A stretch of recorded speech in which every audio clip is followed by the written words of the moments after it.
free speech is a human right. It's a natural right. It's not a right that's bestowed by the government. It's a right that belongs to us as human beings. It's a right that we need to be fully human. If you're denied the ability to speak, to express yourself, to project part of yourself in the world around you, parts of the human brain actually change.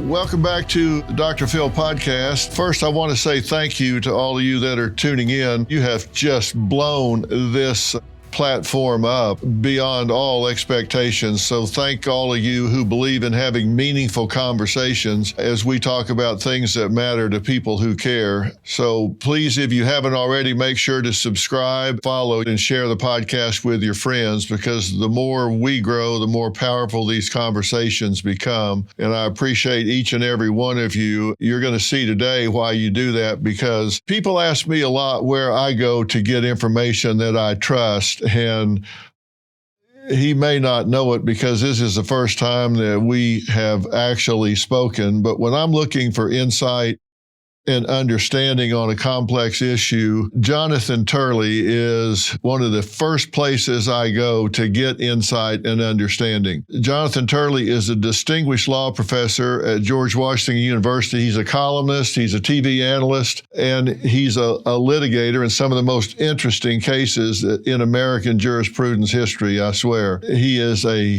strong advocate for free speech. He holds the Shapiro Chair for public interest law and has been ranked among the top 100 most cited public intellectuals and represented really high-profile cases like the Area 51 workers to testifying in multiple impeachment hearings. He has an unwavering commitment to justice and constitutional law, which is where he really educates me every time one of those issues comes up. He's also the author of The Indispensable Right, Free Speech in the Age of Rage. And boy, are we in the age of rage. This is a book that deeply resonates in this polarized world. Very excited to welcome Jonathan Turley. Jonathan, thank you for taking time to speak with us. Hi, Dr. Phil. It's a great honor to be with you. Thank you so much for inviting me. I've been learning from you for a long time, and I mean that in all sincerity. You've had such a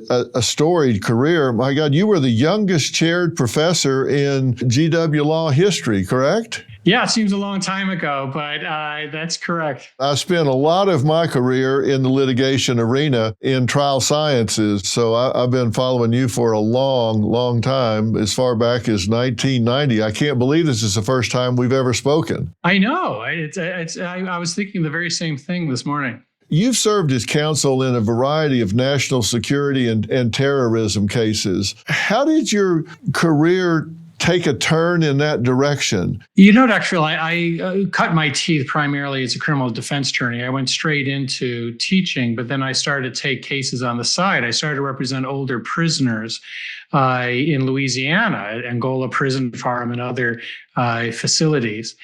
But I had also done a 2-year stint at the NSA with their general counsel's office as an intern. And I'd written a lot on surveillance.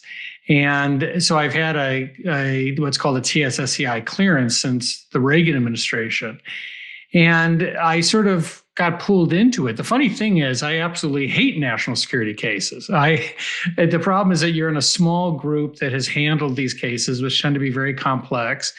Judges tend, as do clients, to go to the same list of folks. But for a criminal defense attorney, it is common to feel that the deck is stacked against you. In many prosecution districts, the U.S. attorney and the local prosecutors have an over 90% conviction rate. There is that presumption of innocence, but the jury pretty much assumes there's a reason why your client's sitting behind that table. When it comes to national security, it's 100 times more difficult because the prosecutors can essentially control the evidence that you use at trial. So it's exhausting, quite frankly. Well, it really is. I love what you just said, because I've spent so much time in the actual trial, and I always hear them say the burden of proof is on the prosecution or the plaintiff. It's a civil case. I found that to not be the case. I know that that's true legally. I know that's true constitutionally. But in practice, I always found that the jury believes that if we're not down here for what the prosecution is saying, you need to give me an alternative explanation for why we are here, because they're savvy enough to know there were 1,000 ways this case could have been disposed of before we got down here. And when they see the prosecution over there and they know the court reporter by first name and they say, hey, Doris, hey, John, they're familiar with the judge, they know the bailiffs. You got all of this mahogany wood and the seal is up there and the flags, and they seem like they're part of everything, and the defendant is a one-down interloper. And it just seems like the entire system is stacked against the defendant, and prosecutors just don't tend to bring cases they don't think they can win. Yeah, and you're right about the relationship. I remember in Louisiana where I clerked on the Fifth Circuit, one of the judges in a trial asked the defense, is the defense ready to present your case? And then turned to the prosecutors and said, are we ready to present our case? And so that relationship can get a little too close. I tell my students, this is an important principle of American law, the presumption of innocence, but don't you believe it when you go into that courtroom. The burden is on you. They believe your client is there for a reason. And so you've got to give them a clear narrative as to what really happened in this case. And you can do that. I think jurors are basically very fair people. I've always been impressed with juries. And sometimes I've learned from more experienced lawyers. I did a national security case involving a client people called Dr. Death. He was accused of giving vials of plague to Al-Qaeda in Lubbock, Texas. It was completely ridiculous. But I remember I was trying to get out of Lubbock, Texas. My colleagues and I were filing for a venue change. And we had this old-time Lubbock lawyer who caught me. We lost that venue motion. And I was at a bar, rather unhappy with the whole thing. And this old grizzly Texas lawyer came and found me at the bar. And he said, can I tell you something? I know you're upset about losing that venue motion, but you're wrong. I think this is exactly the jury you want, because in this part of Texas, people don't assume the government's right. If you'd gotten your wish and gone to Dallas, those people often do assume the government's right. And, he himself was absolutely right. And so I've learned a lot from lawyers like that over the years. Yeah, I couldn't agree more. And I'm like you, I'm a fan of the jury system. I think they do get it right most of the time. It's been said that, the collective IQ of the jury is at least 1,200. And that's pretty damn impressive. And they get it right, but they get it right based on what's put in front of them, right? You see people go insane, like on the O.J. Simpson case, for example, or whatever. But the court of public opinion has a whole different set of data than those in the jury have. And the public thinks that they go back there and say guilty or innocent. That's not the case, is it? They have a whole set of jury instructions, questions that may be 6 or 7 elements that you have to answer. And if you answer those yes, then you go to page 19. If you answer no, you go to page 11. It's just not as simple as the court of public opinion. And they hear things that aren't admissible to the jury. And so the jury, I think, gets it right. But the caveat to that is based on what they hear. And I hear people say all the time, oh, maybe a lawyer's up there trying to get something in and they don't allow it. And I hear a lawyer say, well, we didn't get that in, but the jury knows we had something really powerful and they kept it out. No, they don't. I've found jurors decide cases on what they see and hear, not on what they don't see and hear. And 6 weeks later, they forget all about that. They only know what they see and hear. And that's been my experience. I'm curious what your thoughts are. No, it's true. Jurors are incredibly conscientious. The problem is that it's a sort of garbage in, garbage out. If the judges blow it, then you're going to get a bad decision, because often the jurors do find it frustrating. Sometimes they'll ask for information, the judge will decline to give it to them. And sometimes the instructions are wrong. A good example of that is the Trump trial in Manhattan. I objected to people who were attacking the jury in that case. I know a lot of people felt strongly on both sides. But that trial, I think, was undermined by one of the worst jury instructions I've ever seen, where Judge Merchan told the jury they didn't have to agree on what happened. That is, they said that, this whole principle of the case was that Trump committed these violations to hide a federal crime. But Merchan said, you don't have to agree on what that crime was. Well, if I was given an instruction like that, of course they're going to convict, because it would mean that they could just break into groups of 3 as to what really happened in the case. That was one of those situations where I thought, this can't be right. And so I sought out what you had to say about it, as I often do. And it seemed to me like you have to have a unanimous verdict. And how can that be if you don't have to agree on what the transgression was, what law was broken, what he did? Right. It seemed to me if that had gone up the chain and gone to the appellate court or Supreme Court, is there any way that they could have held that on appeal?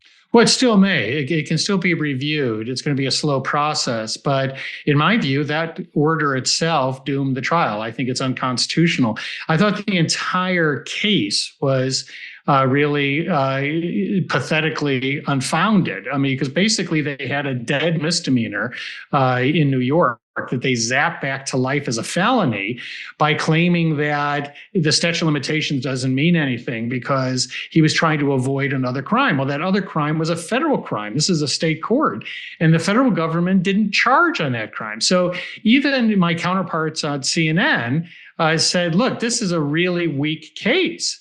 But the atmosphere inside the courtroom is very different from the atmosphere outside. The reason the subtitle of my book is Free Speech in an Age of Rage. Rage is all around us. And as I discuss in the book, rage is an odd thing. It's addictive, it's contagious. But the one thing that people won't admit is that they like it. It allows you to do things and say things you wouldn't ordinarily do or say. And both parties have this rage addiction. When I came out of the courtroom in Manhattan after the verdict, there were people dancing in the streets. Right. And even though I'd just written a book partially on rage, I stood there just shocked, to see it. And you do see the addictive quality of it. And, the fact is, it's during periods of rage that we lose civil liberties. That is the most dangerous period for free speech, is that in each of the periods, my book talks about the periods and personalities that helped influence our understanding of free speech. But we're not as good as our advertising. We have arrested people by the thousands, communists, socialists, unionists, feminists. It occurs when we're really angry or we're really afraid. And we then turn on our neighbors. We turn on free speech. Homeowners, when's the last time you checked on your home title? If your answer is never, then this is for you. Scammers are stealing titles and your equity is the target. Criminals forge your signature, and just like that, your home title can be transferred out of your name. That's why I partnered with Home Title Lock, so you can find out today if you're already a victim. Use my promo code Phil at HometitleLock.com and you'll get a free title history report. Plus, you'll get a free trial of their $1 million triple lock protection. That's 24/7 monitoring of your title. Urgent alerts to any changes, and if fraud does happen, they'll spend up to $1 million to fix it. That's HometitleLock.com, promo code Phil.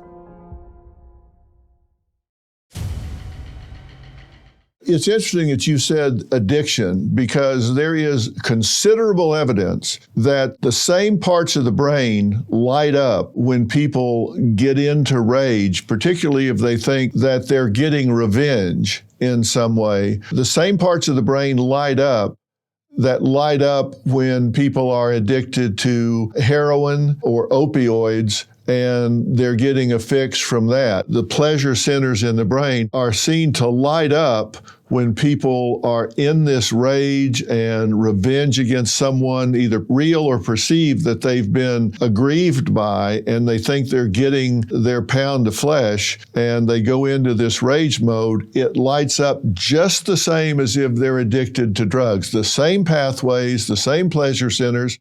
And that is a scary thing when you get into that addictive loop. It is. One of the things I talk about in the book is the premise of the book is that free speech is a human right. It's a natural right. It's not a right that's bestowed by the government. It's a right that belongs to us as human beings. It's a right that we need to be fully human.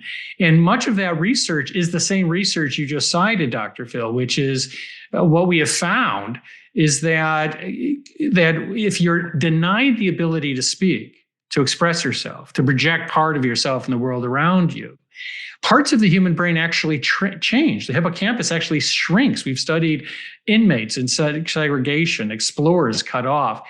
We physically change when we're unable to speak freely.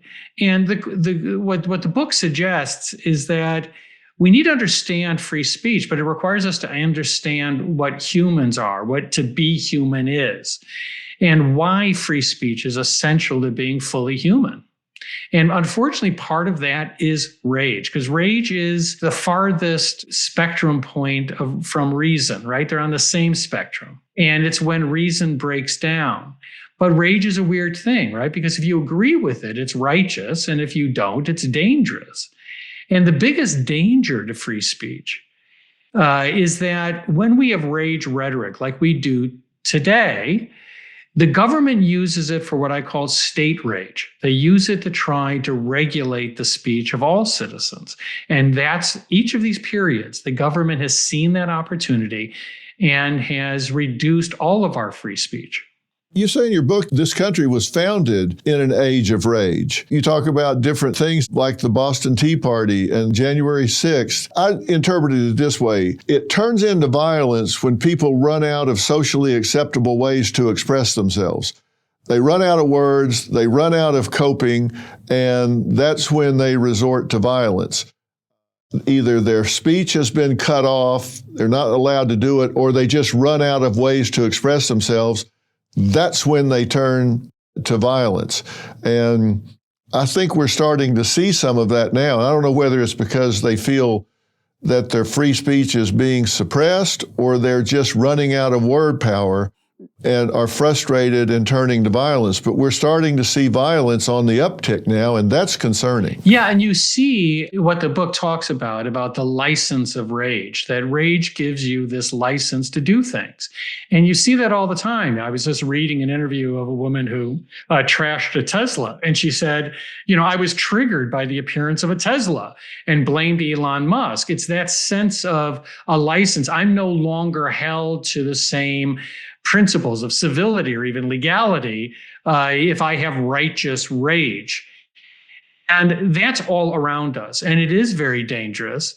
The problem is that we have politicians that fuel that rage. You've had politicians talking about, an uprising and going to war and taking to the streets. That's all protected speech. I don't question that. But it is that type of rage rhetoric that is heard differently by people who are on the edges, people who are barely holding on. And we've seen that. We've had an attempt to assassinate our current president. We saw an attempt to assassinate a conservative justice. We have a rise in violence all around the country, from arson to physical attacks.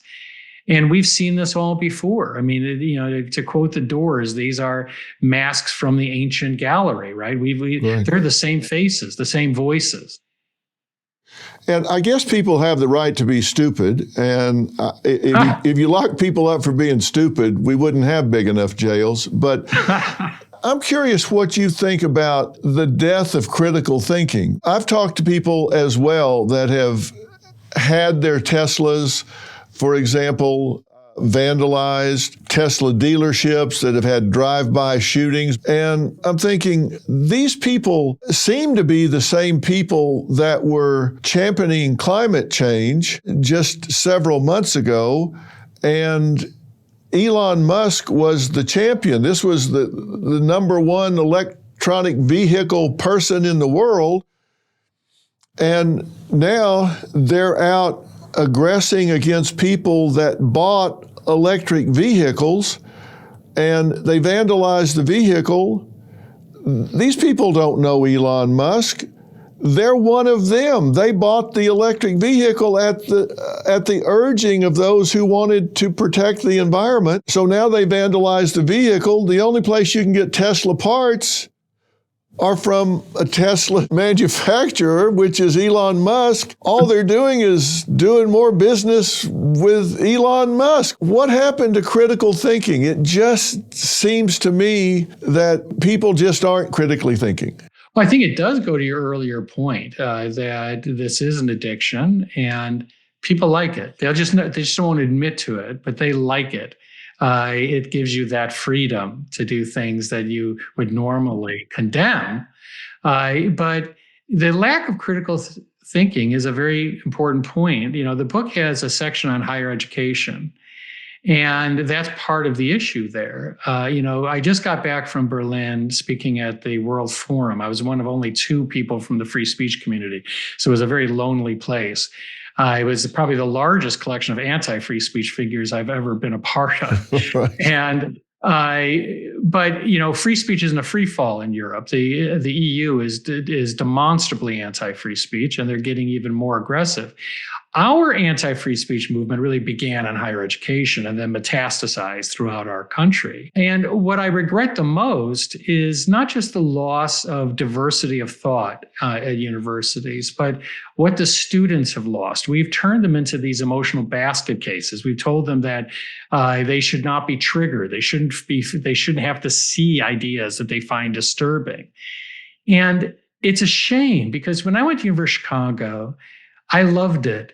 It was like walking into the bar scene in Star Wars. I lived in a vegetarian cooperative, and downstairs we had the Trotskyites called the Spartacus League that would meet in a basement. Upstairs I had militant vegans, and next door I had absolutely insane libertarians. And I loved it all. I loved it because all of these students were seeing what I was seeing and seeing something very different. And it was an awakening for me. And that's missing today. Most students are on campuses that run from the left to the far left. They rarely will be taught by someone who's conservative, libertarian, even dissenting. And that's a shame, because you lose that critical thinking element because you're not exposed to opposing views. I used to sleep terribly, but thankfully I found Beam's Dream Powder, a science-backed, healthy nighttime blend that's packed with ingredients shown to improve sleep. Plus, Beam is founded in America and run by people who share our values like hard work and integrity. Their Dream Powder is made with a powerful blend of all natural ingredients: reishi, magnesium, L-theanine, apigenin, and melatonin. Beam's already improved over 17.5 million nights of sleep, helping people wake up and feel their best. Here's the deal. Beam's giving my listeners the ultimate Patriot discount of up to 40% off so you can try their best-selling Dream Powder. Visit shopbeam.com/Dr. Phil and use code Dr. Phil at checkout for up to 40% off. That's shopbeam.com/Dr. Phil. Code Dr. Phil for up to 40% off. Support an American company. Invest in yourself and get your best sleep tonight.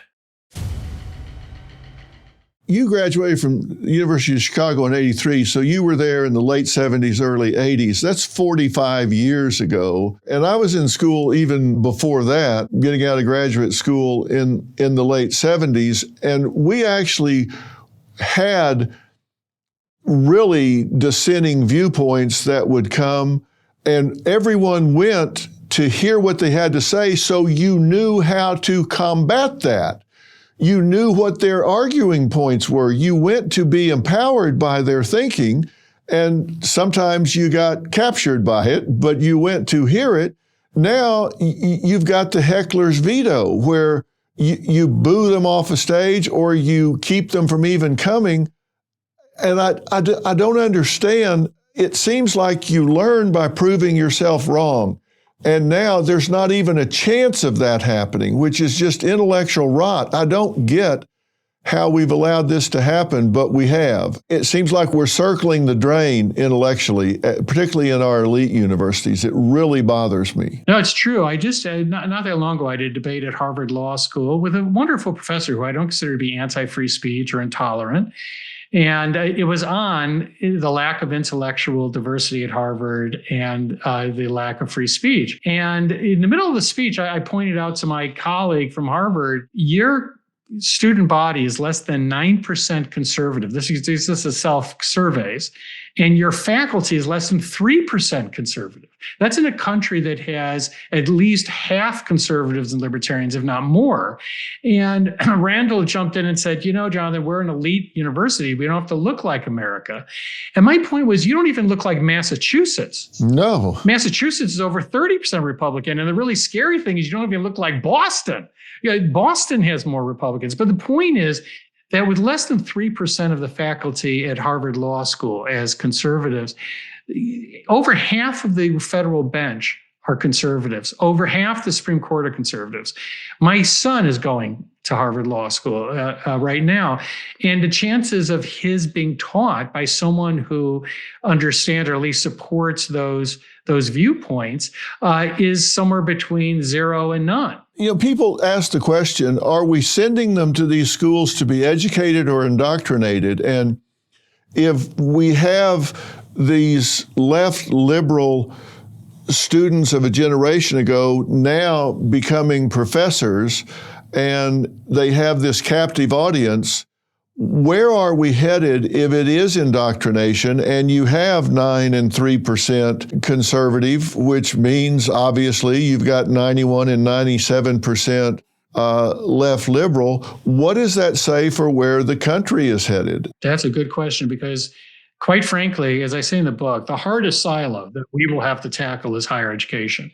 There's no indication that faculty are willing to change anything. And frankly, all of these Harvard faculty that are objecting that their free speech is under attack, I've criticized the Trump administration for aspects of its policies, but I wrote a column to the Harvard faculty that maybe you should just sit this one out and leave it to the free speech community, because you're the last group of people we want on our side. You have spent decades denying free speech and intellectual diversity to anyone, center or right.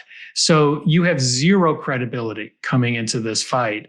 That doesn't mean we don't fight for that. But the book actually talks about ways to reform higher education, including the withholding of funds. Too often these universities treat taxpayers like their captive audience. And they aggressively, purge their faculty of any dissenting views that probably represents the majority of taxpayers. And then they say, how dare you think about reducing our funding? Well, you can lose funding. And also donors are very important. One of the reasons Harvard and Columbia changed was that donors finally had enough and said, no. And I think they were shocked at Harvard. They were certainly shocked at Columbia. So donors can make a difference by saying, look, if you don't have intellectual diversity on your faculty, I'm not going to sit here and hear how concerned you are and how you wish you had greater diversity. I just will withhold my money until you have diversity on campus. They've got an endowment at Harvard of what? Billions of dollars. They had double-digit billion, 50 billion? It's some ghastly number. Don't quote me, fact check me on that, because I don't know exactly what it is, but I guess they get pretty independent when they've got that kind of money. It doesn't seem they're in the education business. It seems to me that they're a hedge fund. I had a Harvard professor on the show, Carol Hooven. She did a meta-analysis of approximately 50 studies about transgender athletes. She didn't do any of the research. She just reported the research of others and said the empirical research said that you simply can't do enough hormonal therapy or testosterone blockers to even the playing field to make it fair for transgender athletes to compete fairly with biological female athletes. And she, by the way, is very pro-LGBTQ. She's very compassionate about the challenges faced by that community. And she was on my show and then Fox, I think, within the same week, reporting the findings. And they absolutely labeled her transphobe, drummed her out of the university, called her a hater. It was horrible what they did to this woman who was ranked as one of the most desirable professors, one of the most desirable courses after a 20-year history at Harvard University. The intolerance, FIRE ranks them 51 out of 50 in terms of free speech. Yeah, and that is a very familiar tale. We saw that with J.K. Rowling, who has just been pilloried for just because she is a feminist fighting on that issue. But we see that in universities. There's a reason why many departments no longer have a single conservative or Republican. And, there is this, let me put it this way. I don't consider myself a naive person, but I would never have imagined that education could become what it is today. The level of fear, intimidation, orthodoxy. My blog, I often have faculty that write and say, look, this is happening at my university. And I say, why don't you write about it? And they'll say, I can't. And people don't understand that this cancel culture takes everything you value as an intellectual. Most of us only wanted to be professors. That's the only thing we really ever wanted to be. And there was a man named Mike Adams who was in North Carolina who was repeatedly put under investigation as one of the few remaining conservatives on his campus. And they came after him a fourth time. He went to court 3 times to get himself reinstated or protected. And then the fourth time, another cancel campaign was started, and they finally wore him down, and they got him to agree to a settlement to leave teaching. And the day before he would no longer be a professor, he went home and he blew his brains out. And for people in teaching, we knew what he was thinking. He was 24 hours away from no longer being the only thing he ever wanted to be.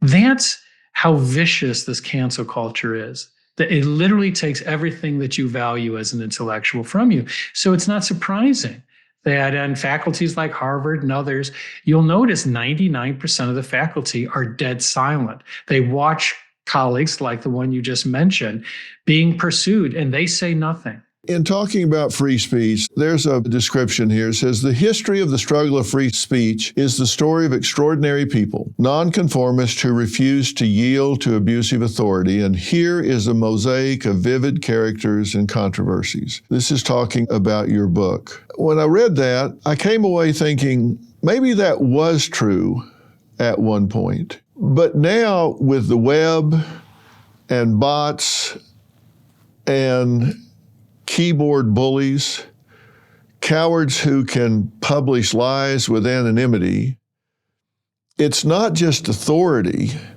It seems like we now have the tail wagging the dog. Is there a point at which you see people that are crossing the line? Obviously, defamatory speech is not protected. Is it the same as it was before the age of the internet? Well, that's a pretty profound question. And to start where you began, the discussion of these extraordinary people in the book are really our true heroes. Our true heroes are not people like John Adams, who became a huge hypocrite and used the laws to try to execute his opponents, became everything he fought against. Our true heroes are all the people we arrested.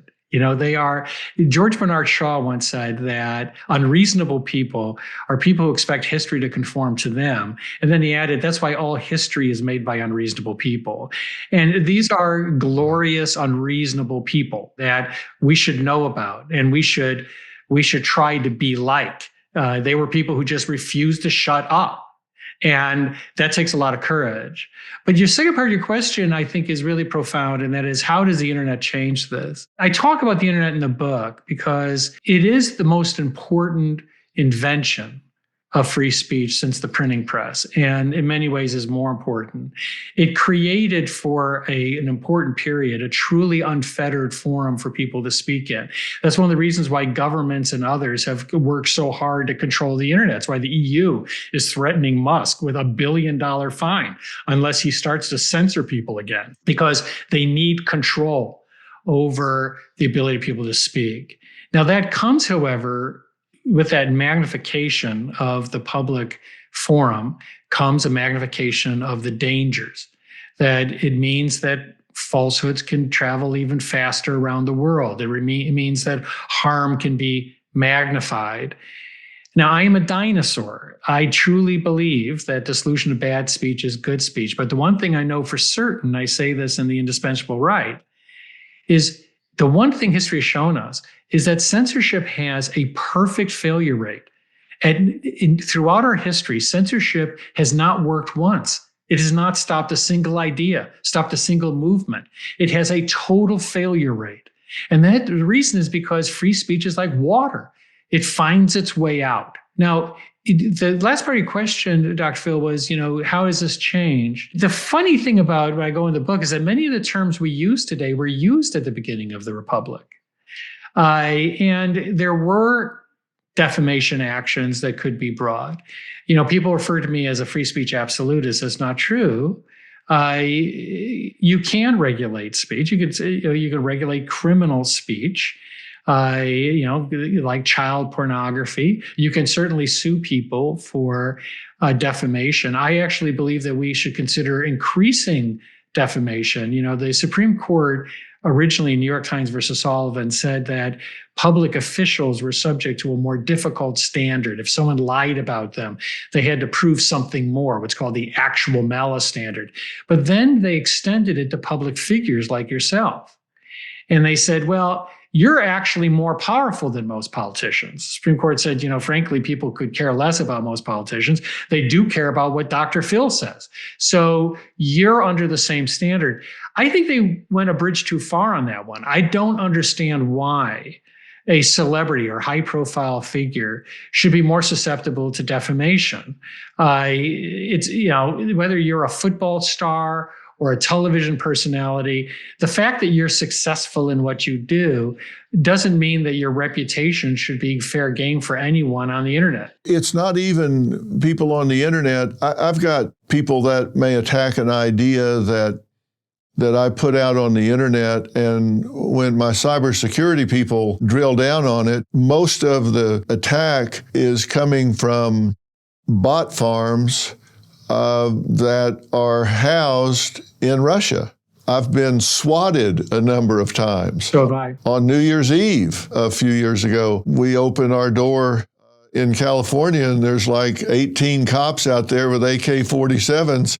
And, this can go wrong. I mean, it's New Year's Eve. I don't drink, but if I did and I opened the door and there were a bunch of cops out there and I was incapacitated in some way, I could make a bad decision and wound up with an extra hole in my head or something. These things can go and do go wrong. I mean, people have been killed in those situations. You've got people that aren't real people. There are a small number of people that are attacking those who say things they don't like. At the beginning of the pandemic, I made the comment that a prolonged quarantine of our shutting down of our schools and our children could and would create more damage to our young people than the virus ever would. I said just taking them out of school, we were at the highest level of depression, anxiety, and loneliness since records had been kept, and that taking that support system away and removing the eyes of mandated reporters on children that were being molested and abused would take away protections that were necessary, that social arresting of their development and educational gaps, all of these things would create problems that we would be forever trying to close those gaps, and it would create more problems than the virus ever would. It would create more death than the virus ever would. I was attacked unmercifully, and I didn't back off of it a bit. I doubled down, said it was right, and of course it was right. And I wasn't sitting on the curb waiting, but of course nobody came by and said, "Oh, gee, you were right about that." I was not out on the curb waiting for them to drive by and say, "Hey, sorry." Most of that, some of it was driven by legacy media. A lot of it were bot farms. And it seems like you have to protect free speech. And I couldn't agree more, even with those who attack those in the public eye. But it does seem with the internet that it has been amplified and elevated to a dangerous degree. It does. And, what you're describing, of course, is that you are a wonderfully unreasonable person. And that's exactly what George Bernard Shaw was talking about. It takes a lot of courage to do that, to do what you did. And, I spoke at the University of Chicago a year or so ago, and in the front row were all the people that signed the Great Barrington Declaration, or a lot of them. And after my speech, I went up to these scientists who have been vindicated on what they said in that letter. How many of you have been rehired? How many of you have been brought back into your associations? How many of you have received any apology from your departments? Not one. Most of them weren't rehired. So these are people that prevail. They showed that what they were saying could have avoided huge costs to society. They're still persona non gratas because they broke from the mob. And, you're right about the internet in terms of how it can magnify that. Now, we can take steps to try to deal with bots, finding ways to make it more difficult for bots to apply. But there are other people that, as you noted, anonymity brings out the very worst in us, these dormant genes that come out when we're very angry or very afraid. I've also been subject to swatting. I've had threats, death threats for years. I have one of the longest standing cancel campaigns. People who are trying to get me fired since the Clinton impeachment, which goes back some. Oh, I know you did, yeah. And, they threaten you. They threaten my family. They even threaten my dog, Luna. And Luna's a golden doodle. Who threatens a golden doodle? I mean, really? I can understand a Shih Tzu perhaps, but a golden doodle? I mean, it just, when I read that, I was like, oh man, you really need to get a hold of yourself, because nobody threatens a golden doodle. That's outrageous. I mean, we need to draw a line somewhere. Is there a point where free speech gives way to other law? I'm thinking about Columbia University. I'm thinking about some of the demonstrations. Is there a point where free speech moves into violating another law like treason, or something that, and maybe it might be tortious interference if it was with somebody's business or something?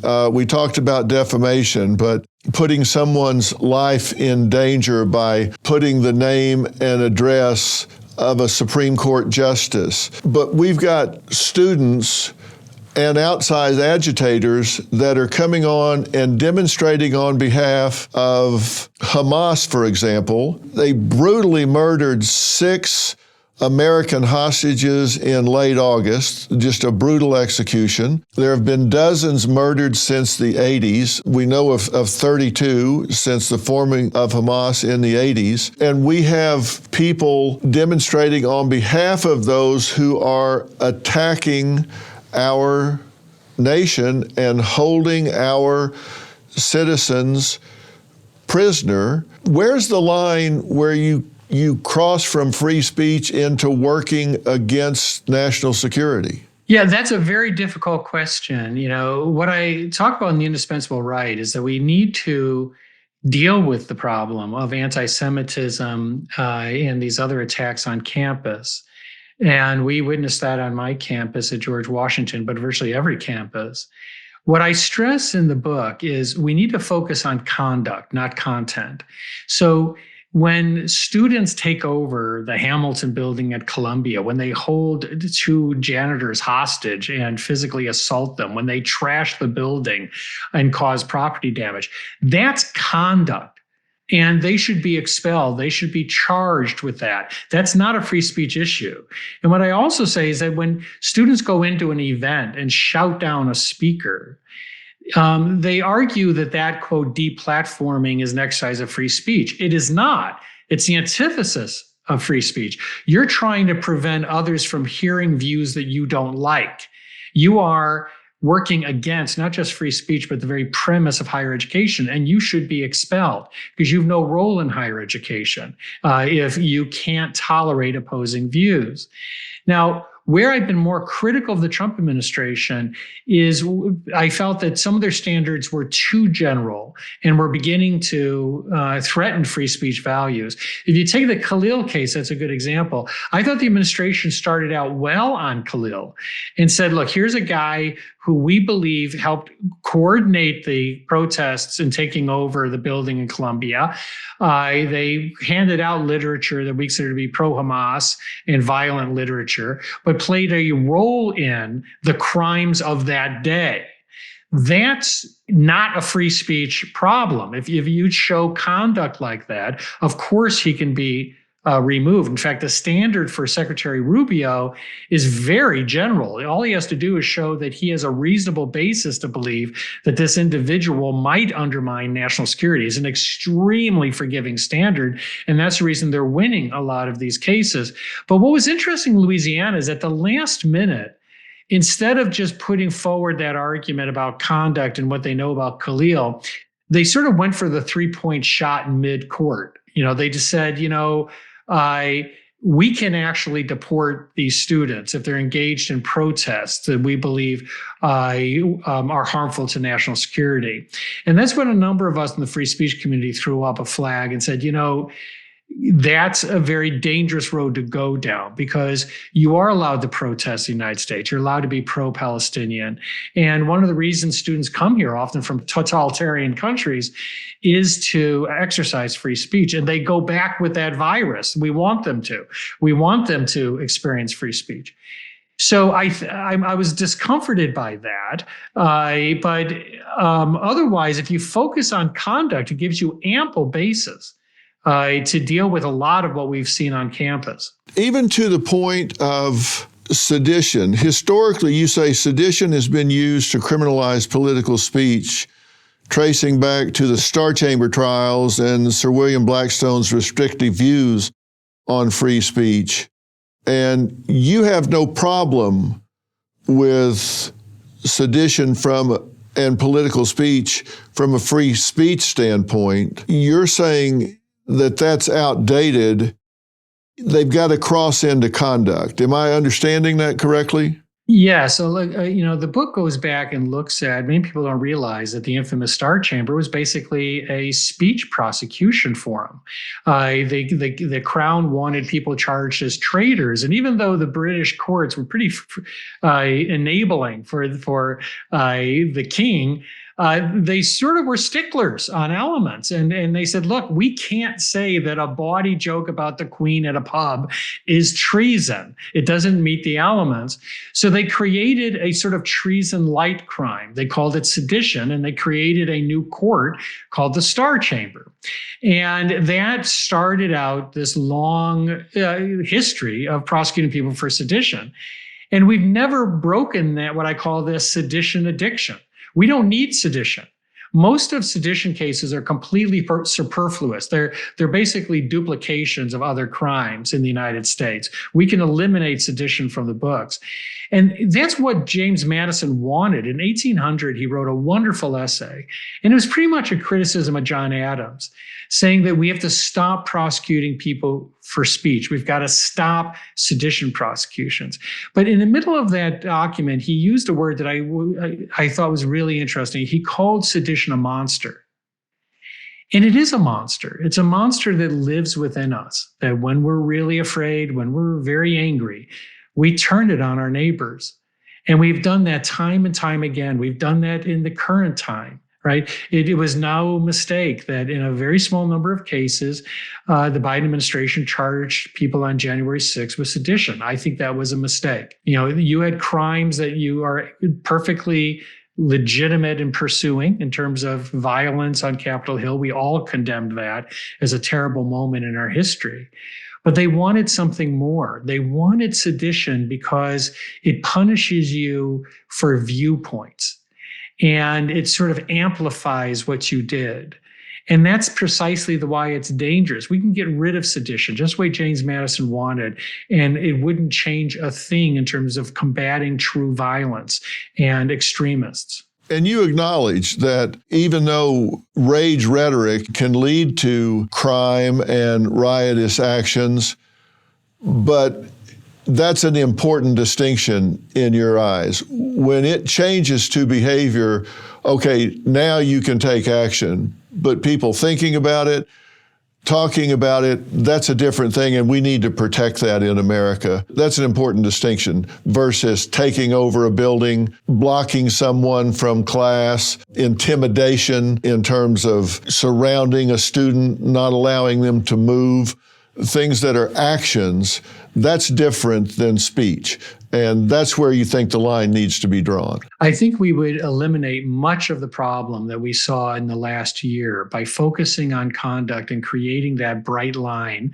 And it also means, though, making tough choices. I had a university president call me a few weeks ago saying, I read your book.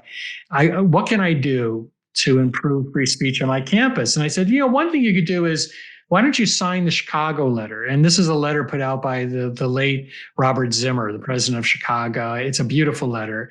And he sent it out to recently admitted students. And these students were excited to receive the letter. It's like only 5% get in. And so they open up this letter and he says, look, congratulations. But some of you are probably worried that you're going to come here and you're going to face triggering ideas and things that make you uncomfortable, and there won't be a safe space here. And I want to assure you that there are no safe spaces at the University of Chicago. We will do nothing to protect you from ideas. And so if you want safe spaces, you should go elsewhere. It was a brilliant letter. And I told this president, why don't you adopt that letter? And there was this long pause and he said, I'm sorry, I should have been more clear. Can you suggest something I could do and still keep my job?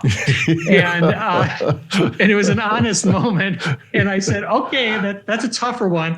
But what you have to first start out is to make clear to students that you shout down a speaker on my campus, you deplatform someone on my campus by going into a classroom or an event, and you're gone. You're expelled.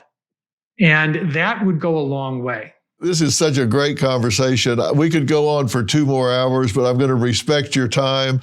I hope we can do this again because I feel like I've just scratched the surface. And sometimes I talk to people and it turns into a personal therapy session for them. I hope I haven't done that with you by asking so many questions that are important to me, because they're important to my listeners and viewers as well, because they've asked them 1,000 times. And you're such a great communicator, and I think your ideas are so thought-provoking. I hope we can do this again. Dr. Phil, I would love to. It's been such a pleasure to speak with you. Jonathan Turley's book is The Indispensable Right, Free Speech in an Age of Rage. And let me tell you, there's nothing that is happening today or has happened in the history of this country that is not given a fair look and turn in this book. And I highly, highly recommend reading it. It will change the way you think about things, maybe make you uncomfortable, but it will certainly be thought-provoking. I highly recommend it. I've read it twice and go back to it for quotes and thoughts, and I think you'll be intrigued by it. So I recommend it highly, and we'll put links where you can just click and buy it in an instant on our site. So Jonathan, thank you for taking the time today, and we'll talk again very soon. This has been absolutely delightful. Thank you, Dr. Phil. Much appreciated. We'll talk soon. Thank you.